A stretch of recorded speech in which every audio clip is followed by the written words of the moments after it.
저는 그런 프로그램의 애청자이기도 한데요. 프로그램을 보다 보니 제 가정사도 만만치 않게 특별하다는 것을 느끼게 되어 이렇게 사연을 보내봅니다. 현재 저는 꽤 괜찮은 직장을 다니고 있고 누군가를 만났을 때 떳떳하게 명함을 내밀 수 있는 정도의 직업을 갖게 되었지만 사실 고등학교 2학년 중반까지만 해도 저는 못 말리는 문제아였습니다. 저의 방황은 꽤 이른 나이에 시작되었어요. 제 기억이 맞다면 초등학교 2학년 때 어머니가 집을 나가면서부터 시작되었던 것 같네요. 어머니가 집을 나간 날 저는 어떤 이상한 점도 찾지 못했습니다. 어머니는 평소처럼 저에게 별 관심 없으셨고 하루 종일 누군가와 통화하기 바쁘셨죠. 평소와 다름없이 저녁으로는 냉장고에 조금 남은 반찬들과 냉동된 밥을 돌려 먹었고 옆집 친구네서 한참을 놀다 집에 돌아오니 어머니가 계시지 않았습니다. 어머니는 이따금씩 밤마다 마실을 나가곤 하셨기 때문에 저는 어머니를 찾으려고 노력하지 않았어요. 그냥 조용히 방에 들어가서 잠을 청했죠. 하지만 그 다음날 왜인지 저녁 시간이 되기 전에 들어온 아버지는 저를 앉혀두고는 이제 엄마랑 같이 안 살 거다 라는 이야기를 하셨습니다. 별 감흥 없이 아버지의 말에 고개를 끄덕인 저는 여느 때와 다름없이 학교를 가고 집에 와서 밥을 먹는 하루하루를 보냈습니다. 아니, 보내려고 했습니다. 제 방황의 시작은 이때부터 시작이었어요. 어머니가 집을 나간 지 일주일쯤 되었을 때였을까요? 학교에 등교해보니 친구들이 저를 두고 수군거리는 게 느껴졌습니다. 처음에는 애써 무시하려고 했지만 어린 나이에 저에게는 그것이 참 어려웠습니다. 듣고 싶지 않았지만 듣게 된 친구들의 대화의 주 내용은 집을 나간 저희 어머니에 대한 것이었어요. 친구들은 저희 어머니가 집을 나간 이유에 대해서 여러 가지 가정을 세우고 있었습니다. 저나 친구들이나 고작 9살 배기 꼬맹이였기 때문에 친구들이 뱉은 말들은 아마 친구들의 집에서부터 비롯된 것이었겠죠. 저희 동네는 꽤 작은 크기였거든요. 저희 어머니가 집을 나가셨다는 것과 제가 알지 못하는 어른들의 사정을 친구들의 어머니 아버지들은 다 알고 있었을 것입니다. 친구들은 자신들이 하는 이야기가 저에게 들리는지 안 들리는지 개의치 않고 이런저런 이야기를 했어요. 쟤네 엄마 큰 잘못을 저질러서 경찰 아저씨가 잡아간 거래. 지금쯤 교도소에서 콩밥 먹고 있을 거라던데? 아니야, 내가 들었는데 아파서 죽은 거랬어. 야, 아니야. 쟤네 엄마 다른 아저씨랑 살라고 몰래 도망간 거래. 어린 나이에 저는 이런 이야기를 온전히 이해할 수 없었습니다. 아마 이 말을 뱉은 친구들도 마찬가지였겠죠.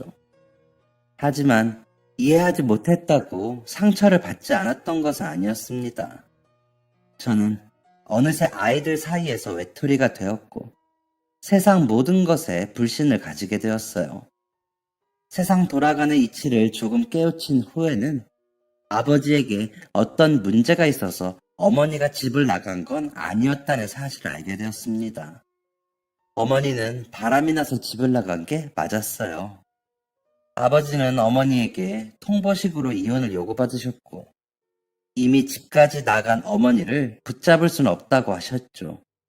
아무튼 작은 동네에서 엄마의 외도라는 꼬리표를 달게 된 저는 딸은 엄마 팔자를 담는다더라 라는 편견까지 얻으며 성장해갔습니다. 하지만 저는 결코 주눅들지 않았어요. 오히려 저를 따돌리는 친구들과 저를 무시하던 동네 어른들에게 더 강하게 대했죠. 저의 그런 행동이 자격지심과 피해의식에서 비롯된 것이라는 사실을 알게 된 건 아주 나중의 일입니다. 전 저를 가지고 뒷말을 하는 것 같은 친구가 보이면 그 친구의 멱살을 잡고 주먹질을 했고 이런 행동은 죄 없는 친구를 다치게 하기에 이르렀습니다. 또 시내에 나가서 동네 어른들이 저를 보고 수군거리면 장사하는 집에 가판대를 엎어버리기도 했죠. 저의 도를 넘는 행동이 늘어나면 늘어날수록 저에게 달렸던 엄마가 바람나서 집 나간 애라는 꼬리표는 사라지고 금수만도 못한 버릇없는 계집아이라는 꼬리표가 달리게 되었습니다. 저에게서 바람난 엄마의 흔적이 사라진다는 건 나름 괜찮은 일이었어요. 그래서 저의 우악스러운 행동은 점점 심해져 갔습니다. 그렇게 지내다 보니 저를 따르는 무리들이 생겼고 저는 일명 동네 깡패로 소문이 나 있었죠. 파출소도 내 집 드나들듯 다녔어요.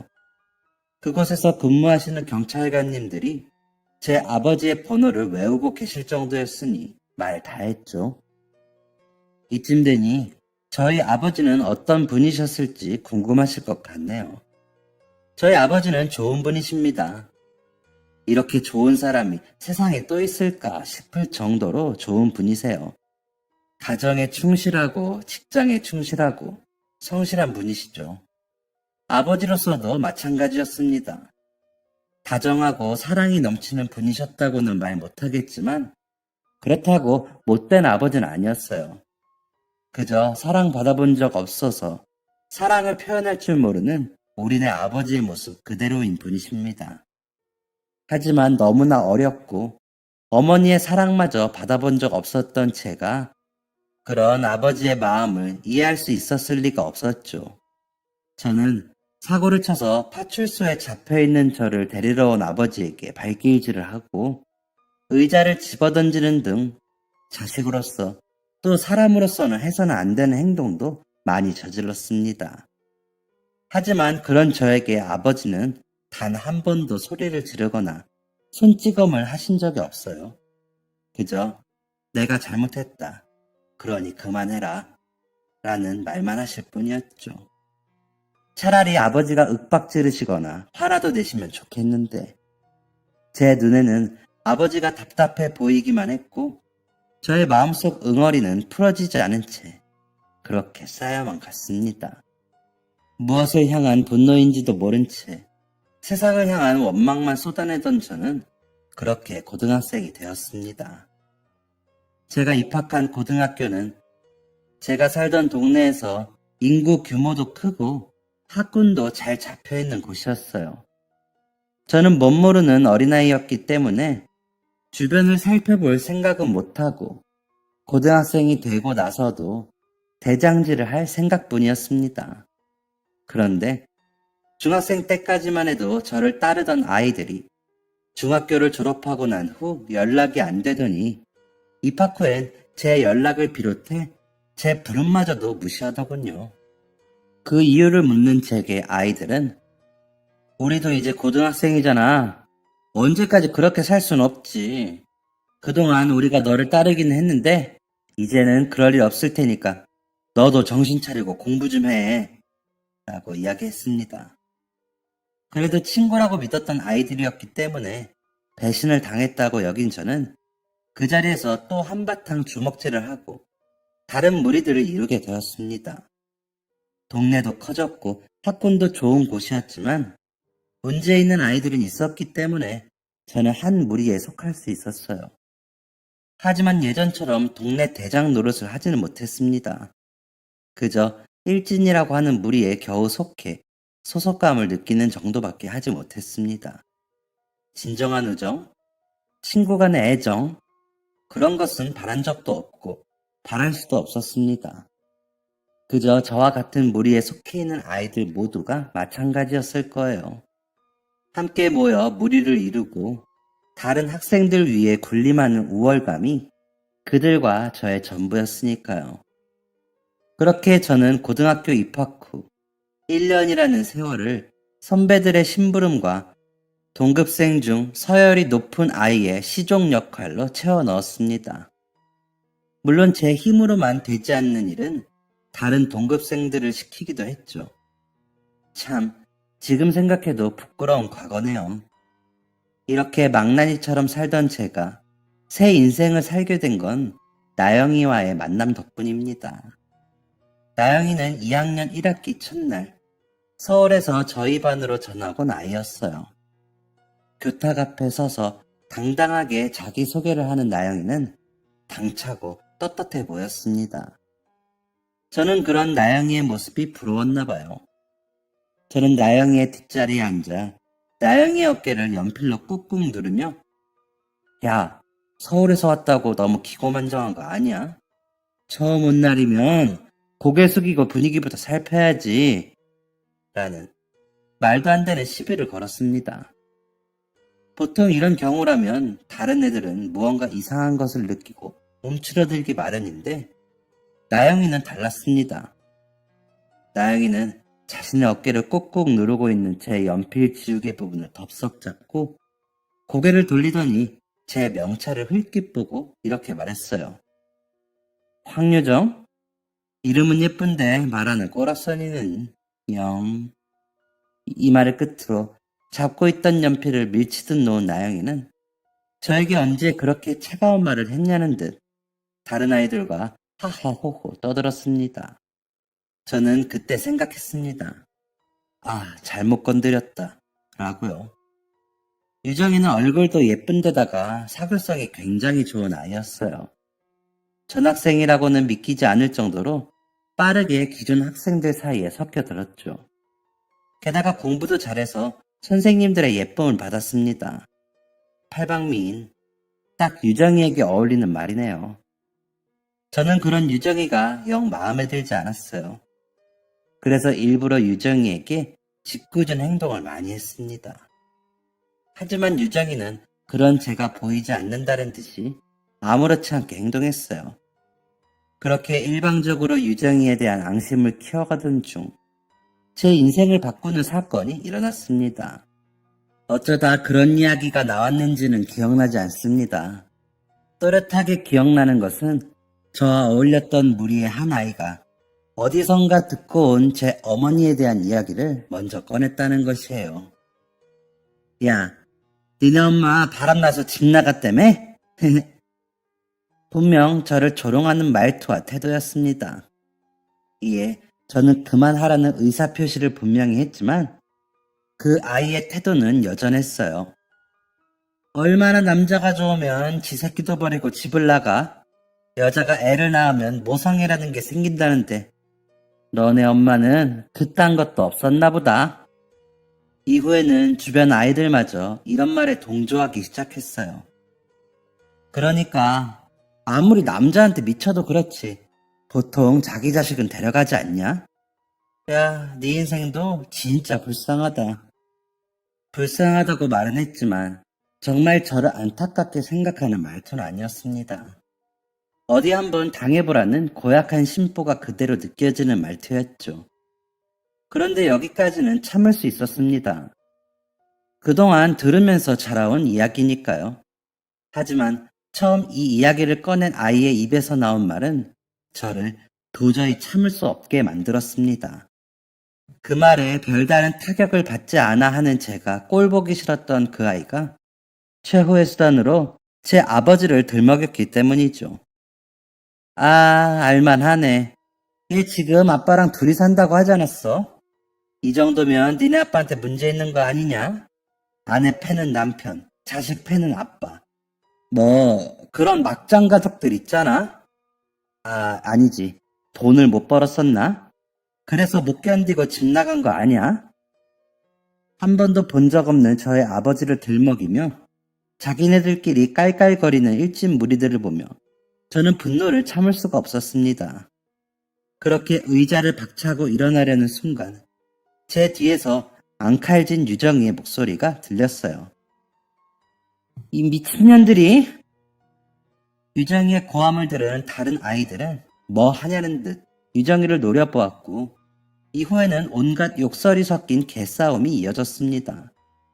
저는 유정이 같은 모범생이 대체 왜 이런 행동을 하는 건지 이해하지 못하며 상대 아이들과 싸울 뿐이었죠. 교실에서 있었던 싸움은 선생님들의 개입으로 일단락되었고 각자 반성문을 써서 제출하고 교내 봉사를 하는 것으로 정리되었습니다. 사실 징계를 받을 만한 사안이었는데 유정이가 워낙 선생님들의 신임을 받고 있던 학생이다 보니 가볍게 끝날 수 있었던 것이죠. 그날 이후 저는 일진무리에서 완전히 배제되었고 왕따가 되고 말았습니다. 저는 소속감만으로 학교 생활을 하던 사람이었기 때문에 친구들 사이에서 투명 인간 취급을 당하는 걸 너무 힘들어 했어요. 그래서 점차 학교를 나가지 않게 되었습니다. 그렇게 학교를 나가지 않았던 날, 저는 동네에서 우연히 유정이를 보게 되었습니다. 분명히 학교를 가야 할 시간인데 유정이가 동네에 있다니 의아했죠. 유정이는 저를 발견하자마자 환하게 웃으며 손을 흔들었습니다. 야, 오나영! 하지만 저는 저를 향해 성큼성큼 걸어오는 유정이를 피해 도망치고 말았어요. 하지만 유정이는 도망치는 저를 너무나 손쉽게 따라잡았습니다. 뭐야, 왜 도망을 가? 사람을 봤으면 인사를 해야지. 학교 밖에서 보니까 얼마나 반갑냐. 그나저나 너도 이 동네 사는 줄은 몰랐네. 너 왜 요즘 학교 안 와? 저번에 애들이랑 싸운 것 때문에 그래? 야, 걱정하지 말고 학교 와. 내가 있잖아. 유정이는 할 말이 많았는지 저를 옆에 앉혀두고 온갖 이야기를 꺼내두었습니다. 첫 만남 때 제가 유정이에게 한 말이나 그동안 제가 유정이를 못살게 굴었던 건 모두 잊은 것처럼 말이죠. 나름 양심의 가책이라는 것을 가지고 있던 저는 유정이에게 조용히 물었습니다. 물론 곱게 물어보지는 못했어요. 너 내가 불쌍해서 이래? 친구들이랑 한바탕 하고 그러고 나서 왕따 된 게 불쌍해서 이러지? 너가 이런다고 내가 고마워할 것 같아? 제 말을 들은 유정이는 제 눈을 빤히 쳐다보더니 이내 제 등짝을 한 대 후려치고 크게 웃기 시작했습니다. 너 진짜 말 얄밉게 한다. 누가 너 불쌍해서 그런데? 같은 반 친구를 밖에서 만났는데 반가워서 인사한 거지. 저는 유정이의 말에 괜히 얼굴이 화끈거리는 것을 느꼈습니다. 저를 대하는 유정이의 태도가 훨씬 어른스러워 보였기 때문이죠. 저는 그렇게 유정이 앞에서 도망치듯 자리를 피하려고 했습니다. 하지만 유정이는 그런 제 뒤를 얼른 따라잡았어요. 결국 저는 유정이와 함께 동네 인근을 돌아다니며 이런저런 이야기를 하게 되었습니다. 그런데 너는 왜 학교 안 가고 여기 있는 거야? 아, 엄마가 병원에 가셔야 해서. 어디 아프셔? 응, 몸이 좀 약하셔. 평소엔 주말마다 나랑 병원을 같이 가시는데 이번엔 좀 급하게 검사를 해야 해서 내가 학교를 뺐지 뭐. 너 공부도 잘하고 좋은 대학 갈 거라고 하던데 출석 뭐 그런 거 중요한 거 아니야? 중요하지. 그런데 그것보다 엄마가 더 중요하잖아. 지금 당장 보호자가 있어야 검사를 할 수 있다는데 내가 어떻게 학교를 가냐? 짧은 대화였지만 저는 이 대화에서 유정이에게 아버지가 안 계시다는 것, 그리고 몸이 약한 유정이의 어머니는 의탁할 곳이 없다는 사실까지 알게 되었습니다. 마지막으로 유정이는 이런 자신의 상황을 전혀 문제로 여기지 않는다는 것 또한 알게 되었죠. 엄마는 지금 집에서 쉬고 계셔. 잠기가 워낙 밝으신 분이라 편하게 못 주무실까봐 잠깐 나와 있는 거고. 아, 이제 들어가 봐야겠다. 엄마 깰 때쯤 저녁 만들어 두려고. 유정이는 저에게 이렇게 만나서 반가웠다는 인사를 건넸고 꼭 학교에서 다시 보자는 말을 남기고 일어나려고 했습니다. 그런데 그때 크게 제 이름을 부르는 소리가 들렸어요. 고개를 들어보니 지난번 학교에서 한바탕 했던 그 무리더라고요. 야, 너네 사이 안 좋은 것 같더니 이제 보니 사이 좋다? 낄낄거리며 웃는 녀석들의 모습을 보니 속이 다시 뒤집히는 기분이었습니다. 하지만 학교에서처럼 또다시 싸울 수는 없는 노릇이었기 때문에 저와 유정이는 모른 척 곁을 지나가려고 했죠. 그런데 부모 없는 애들끼리 뭔가 통하는 게 있는 건가? 라는 말이 들렸고 이번엔 제가 참을 수 없었습니다. 유정이는 과하게 흥분한 저를 말렸지만 이미 한 차례 마음에 앙금이 있는 상태의 저는 쉽게 진정할 수 없었어요. 결국 싸움은 꽤 크게 났었고 이웃 주민의 신고로 저와 유정이 그리고 다른 일진 무리들은 경찰서로 연행되고 말았습니다. 무슨 여고생들이 패싸움이야, 패싸움은. 그리고 6명이서 2명이랑 싸우는 게 말이 된다고 생각하니 너희는? 내가 진짜 별꼴을 다 본다. 경찰 아저씨의 잔소리는 모든 아이들의 보호자가 올 때까지 계속되었습니다. 양측의 부모님들과 학교 선생님들까지 모두 동원되고 나서야 경찰서에서 빠져나올 수 있었던 저와 유정이는 어두워 보이는 아버지, 어머니의 손에 이끌려 저녁을 먹으러 가게 되었어요. 불편한 식사를 마치고 아버지는 어른들끼리 할 이야기가 있으니 저와 유정이는 잠시 밖으로 나가 있으라고 말씀하셨죠. 저는 잠자코 유정이와 나와 멍하니 앉아 있었습니다. 그런데 그 침묵을 깬 건 다름 아닌 유정이었어요. 유정이는 또다시 제 등을 소리나게 때리더니 야, 너 때문에 내가 진짜 별일을 다 겪어본다 라며 웃어댔죠. 저는 유정이를 미친 건가? 라는 표정으로 바라보았지만 유정이는 웃음을 멈출 생각이 없었습니다. 그리고 약간의 웃음기를 띤 채 자신의 이야기를 하기 시작했어요. 너도 이제 알겠지만 나는 아빠가 없어. 재작년에 병으로 돌아가셨거든. 내가 아주 아기일 때부터 몸이 아프셨던지라 나는 아빠가 살아계실 때도 아빠 없는 애 소리를 많이 듣고 자랐어. 아빠 가족들은 내가 아빠 잡아먹고 태어난 딸년이라고 못살게 굴기도 했고. 저는 조용히 유정이의 이야기를 들을 뿐이었습니다. 내가 왜 학교에서 너 대신 화를 냈는지 궁금하지 않았어? 나는 네가 그 기집애들한테 그런 말을 듣고도 아무렇지 않아 하는 모습이 꼭 나 같은 거에 화가 났어. 너 옛날부터 엄마 없는 애 소리 자주 들었지? 그리고 그런 얘기를 하도 들으니까 익숙해진 거고. 고개를 끄덕이고 있는 저에게 유정이는 말을 덧붙였습니다. 그거 너무 참지 마. 참고로 이건 우리 엄마가 해준 말이다. 그런 말 듣고 상처받을 바에야 주먹 다짐이라도 하라는 거지. 유정이의 말은 저에게 꽤나 위로가 되었지만 저는 유정이와 저의 다른 점에 집중할 수밖에 없었습니다. 너는 엄마랑 사이가 되게 좋은가 보네. 이 말을 들은 유정이는 아차 싶은 표정이었어요. 무언가를 생각하는 듯 했던 유정이는 한참 가라앉은 목소리로 또다시 자신의 이야기를 꺼내놓았습니다. 아니, 나 엄마랑 사이 별로 안 좋아. 그냥 좋아지려고 아직도 노력하는 중이야. 엄마를 끔찍하게도 생각하는 것 같았던 유정이의 입에서 이런 말이 나오다니 저는 조금 깜짝 놀랐습니다. 엄마는 맨날 바빴어. 일을 하느라 바빴던 것도 아니었고 아빠 간병하느라 바빴던 거였지. 내가 조금 큰 다음부터는 일주일에 반 이상을 아빠 병실에서 보내시더라고. 나는 그게 왜 그렇게 못마땅했는지 모르겠어.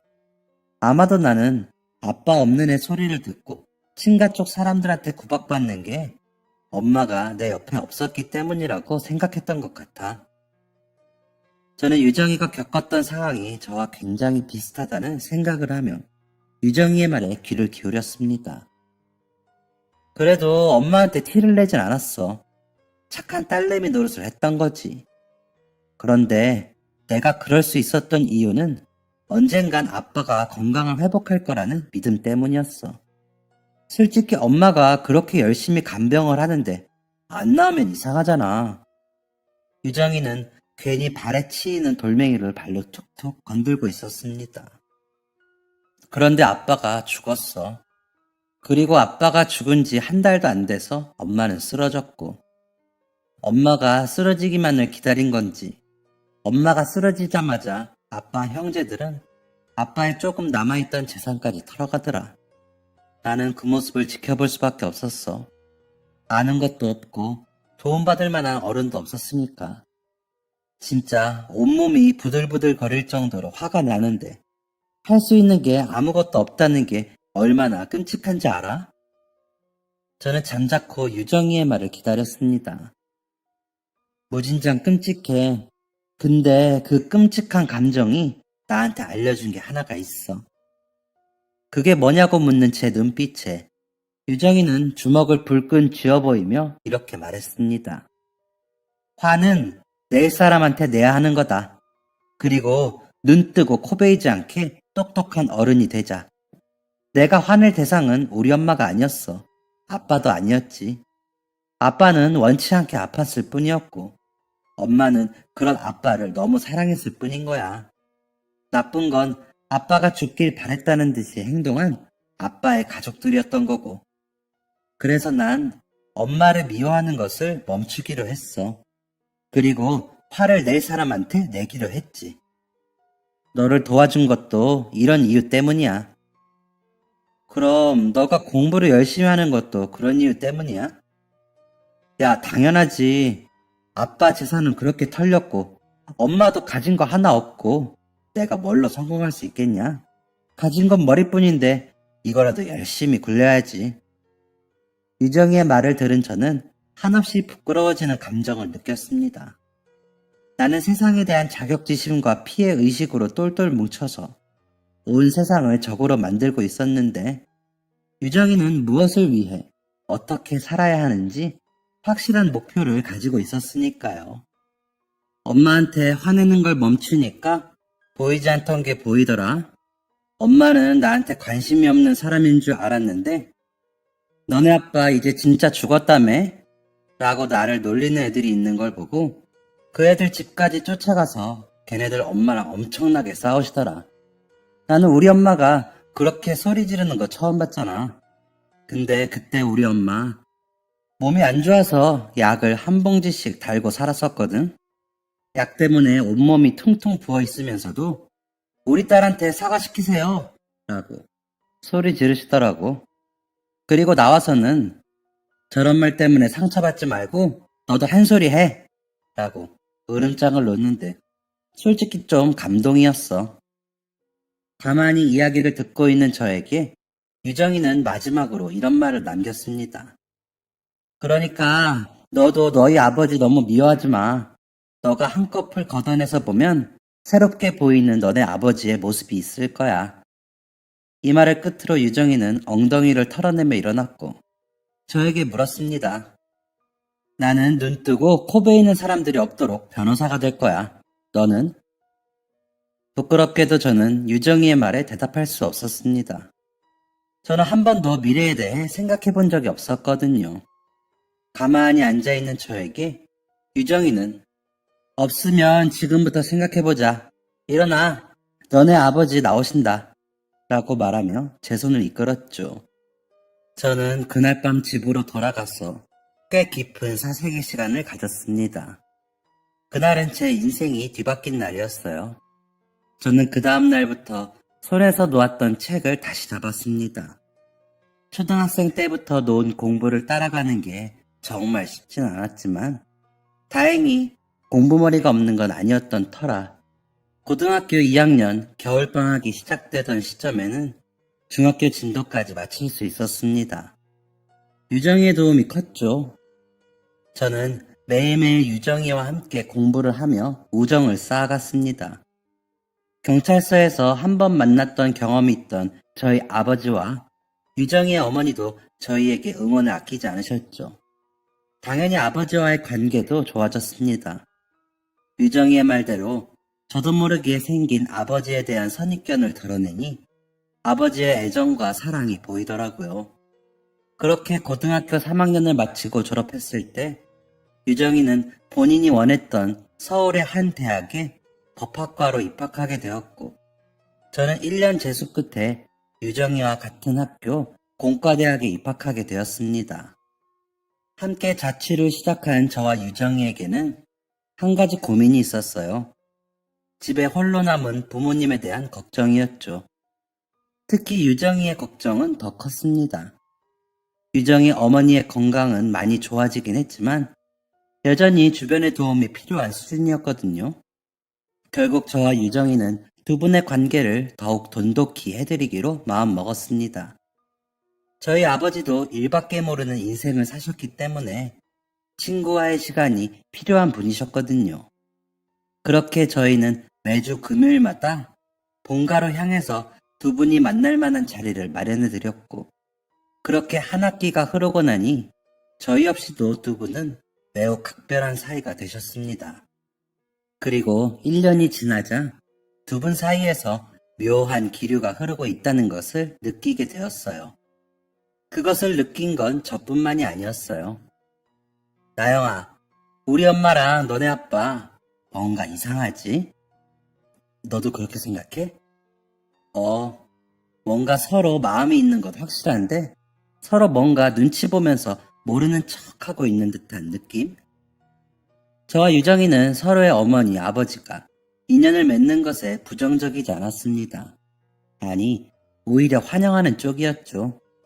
그렇다 보니 계속해서 눈치만 보고 마음이 있는데도 없는 척하는 부모님들의 모습이 안타깝게 여겨지기도 했어요.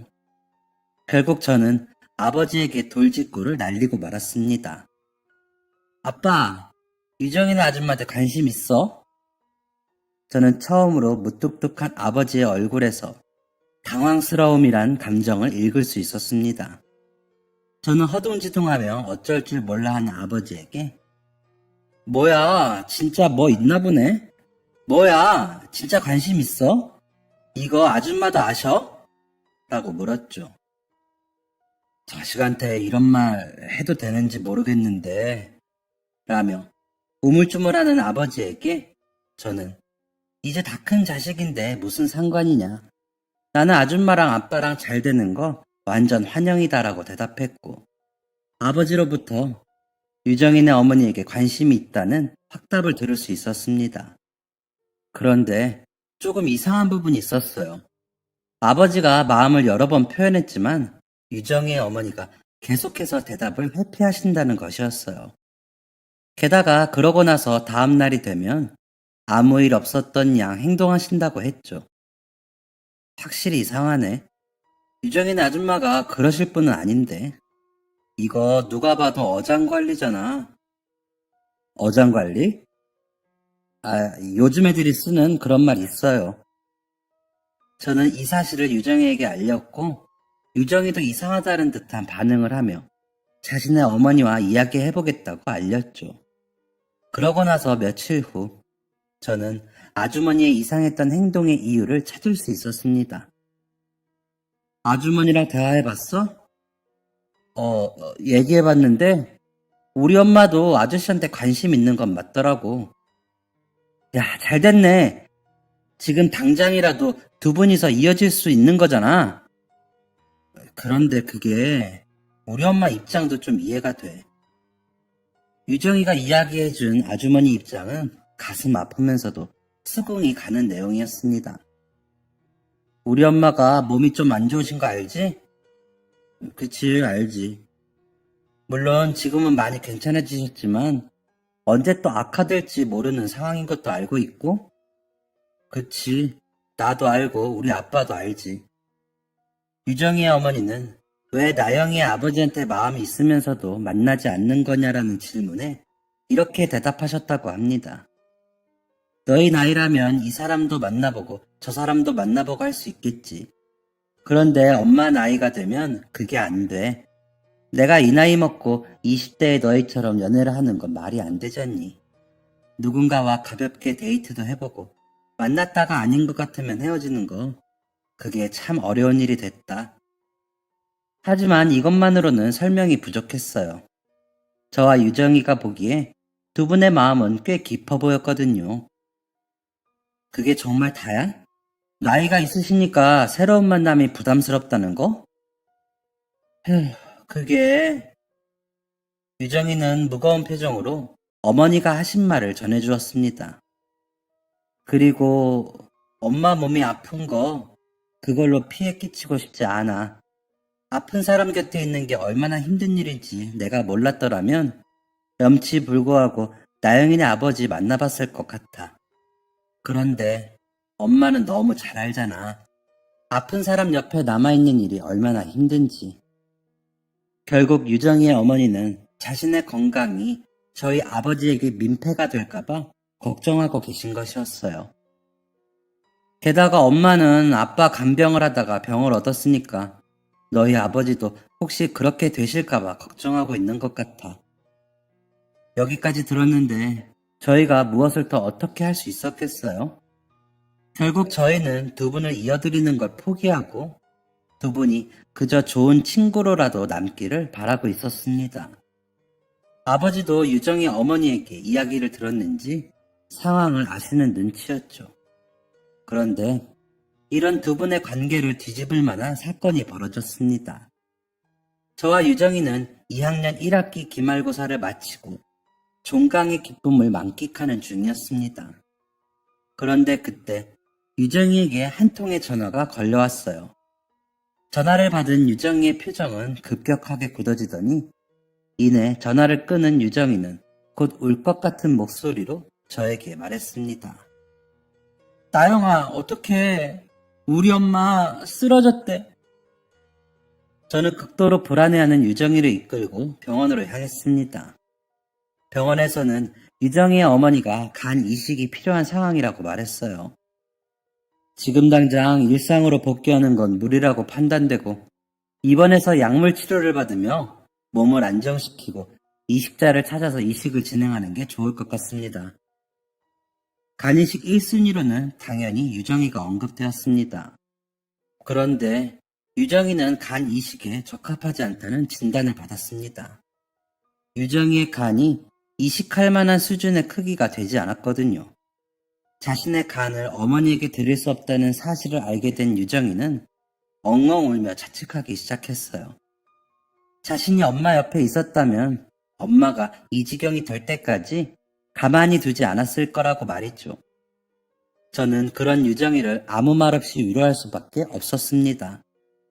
저도 검사를 실시했지만 간이식 부적합 판정을 받았거든요. 그런데 아주 의외의 곳에서 이식자가 나타났습니다. 바로 저희 아버지였죠. 평소 건강 하나만큼은 자신 있으셨던 아버지는 여러 가지 검사를 한 후 간 이식이 적합하다는 판정을 받고 그렇게 유정이 어머니의 이식자가 되셨습니다. 아버지와 유정이 어머니는 여러 가지 절차를 밟은 후에 곧바로 수술에 들어가셨습니다.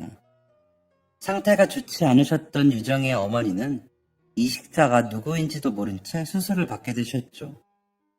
유정이는 수술이 진행되는 내내 제 손을 꼭 붙잡으며 미안하다는 말을 반복할 뿐이었어요.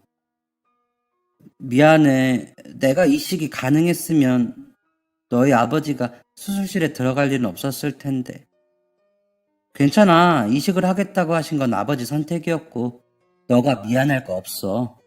무엇보다 다른 기증자를 기다릴 만한 여유가 없었던 건 내가 제일 잘 알아. 그러니까 너무 자책하지 마.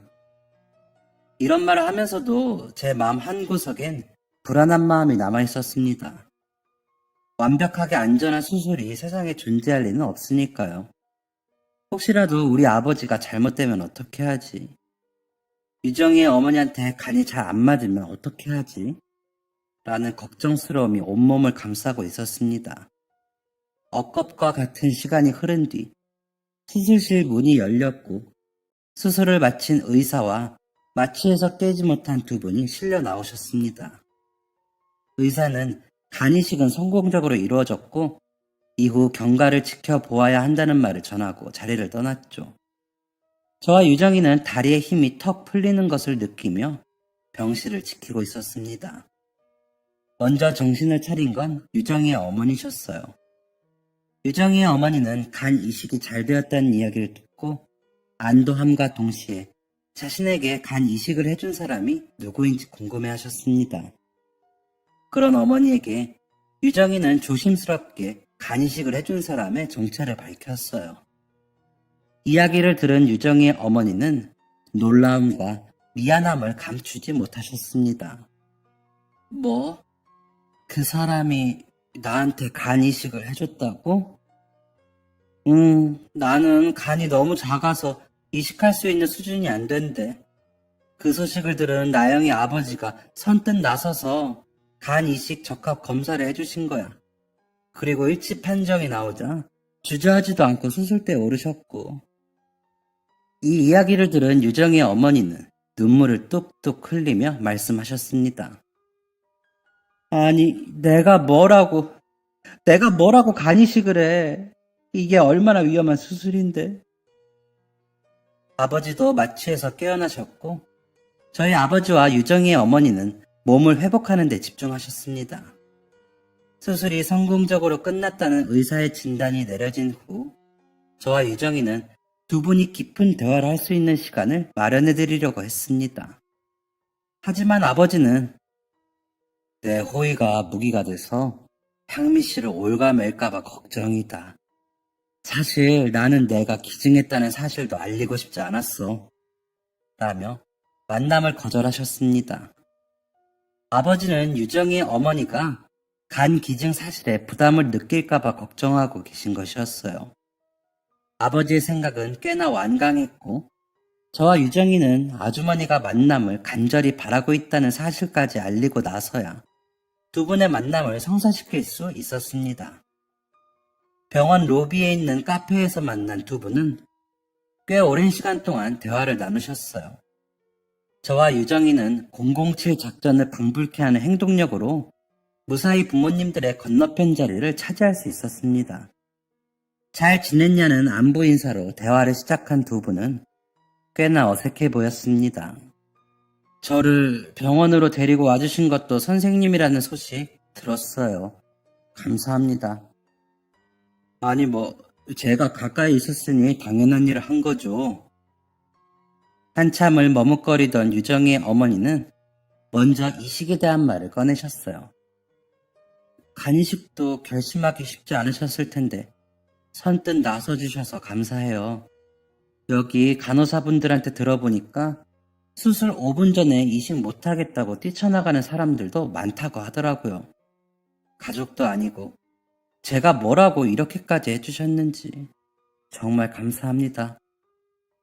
진심으로 고개를 숙여 감사 인사를 하시는 유정이 어머니의 모습에 아버지는 부끄러운 듯한 표정을 지으며 저만 용기를 낸 것도 아닙니다.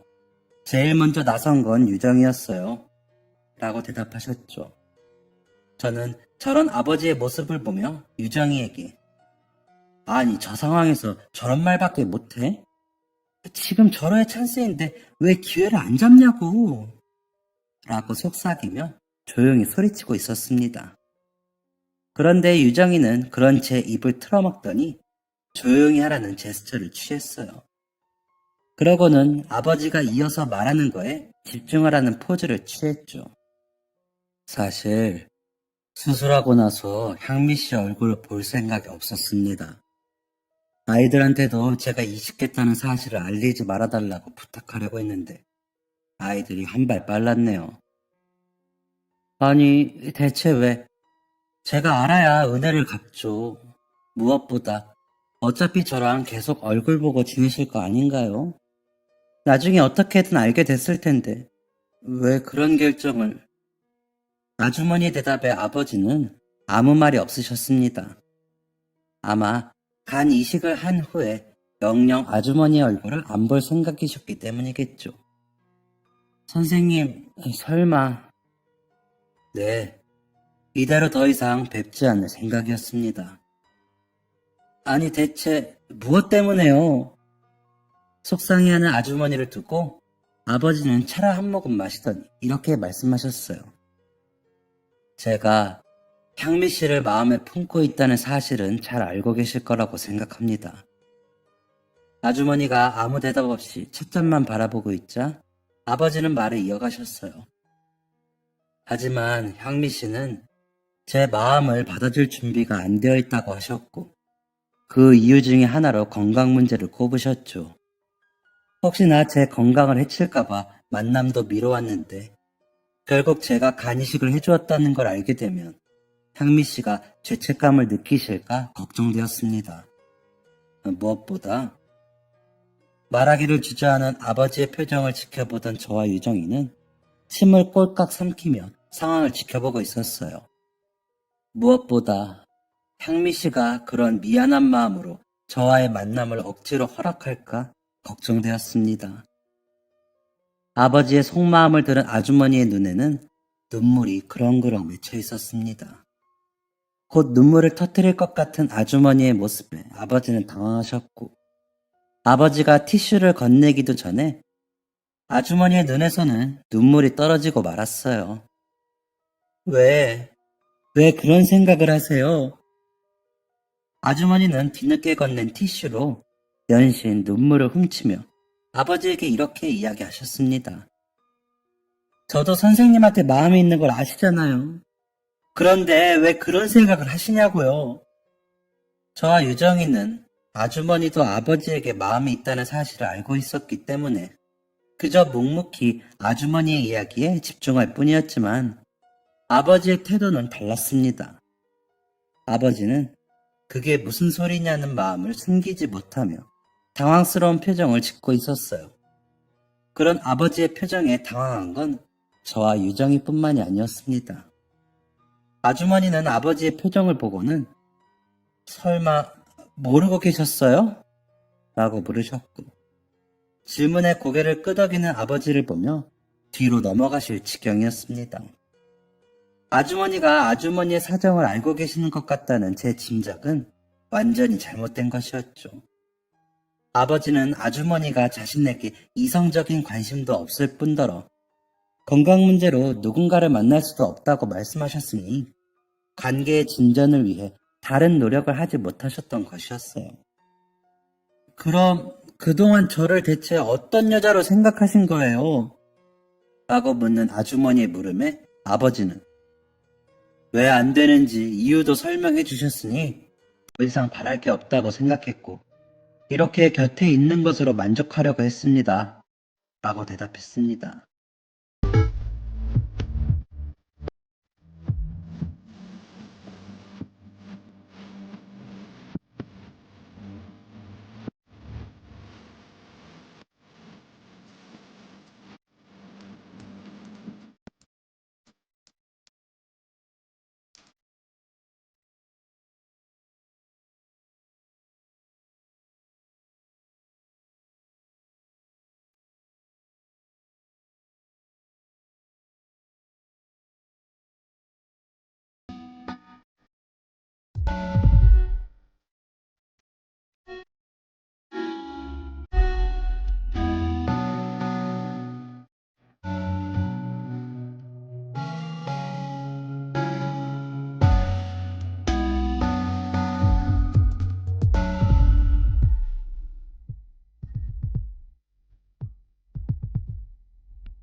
저와 유정이는 눈을 마주치며 이 사태를 어떻게 수습해야 하는지 생각했어요.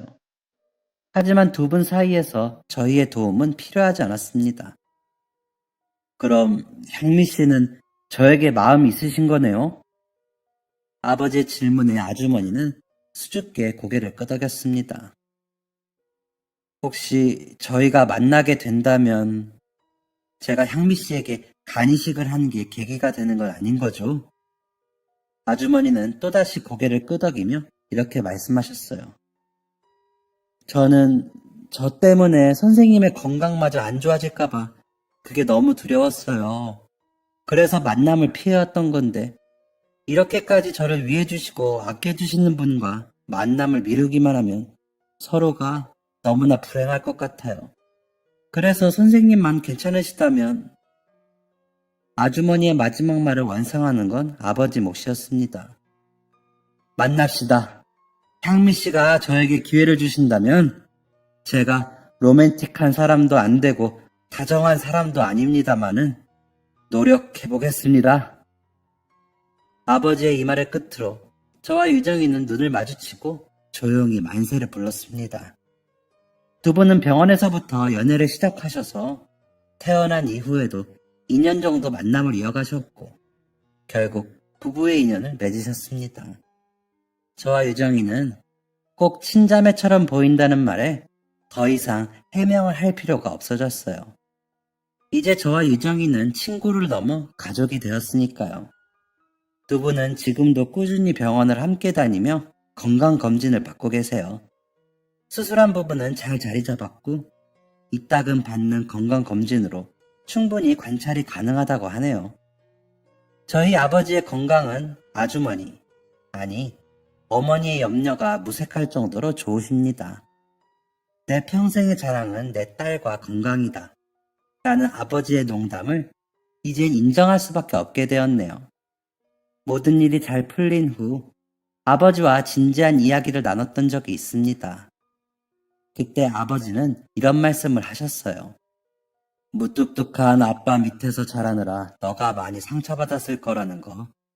향미 씨가 아니었다면 아마 나는 평생 몰랐을 거야. 그런 향미 씨를 알게 해준 너에게 참 고맙고 또 처음부터 좋은 아버지가 되어주지 못해서 미안하다. 저는 아버지에게 이렇게 말씀드렸습니다. 아빠는 단 한 번도 나한테 사과할 만한 행동을 한 적이 없어. 부녀 간의 돈독한 정은 깊은 대화에서 비롯된다는 것을 알게 되는 시간이었죠. 유정이는 대학을 졸업한 후 오랜 꿈이었던 변호사가 되었고 저는 뒤이어 졸업한 후 대기업 연구직으로 들어가게 되었습니다. 저는 아직 미혼이지만 유정이는 그동안 좋은 사람을 만나 재작년엔 아름다운 신부가 되기도 했습니다. 양손에 아버지와 어머니의 손을 잡고 나란히 입장하는 유정이의 모습이 참 예뻤는데 아마 유정이의 돌아가신 아버지도 그 모습을 보며 기특해하지 않으셨을까 하는 생각이 듭니다. 참고로 유정이는 결혼하자마자 아이를 가져서 지금은 한 아이의 엄마가 되었어요. 저에게 시비를 거는 일진 무리들에게 의자를 집어던지던 유정이의 모습이 눈에 선한데 하나의 엄마가 되었다니 감개가 무량하네요. 태어난 아이를 보며 몰래 눈물을 훔치는 아버지의 모습을 보며 놀려대던 기억도 하나의 추억으로 남아있습니다. 저는 엄마가 집을 나갔다는 이유로 편견 어린 시선을 받아야 했고 그로 인해 세상을 삐뚤어지게 바라보기도 했습니다.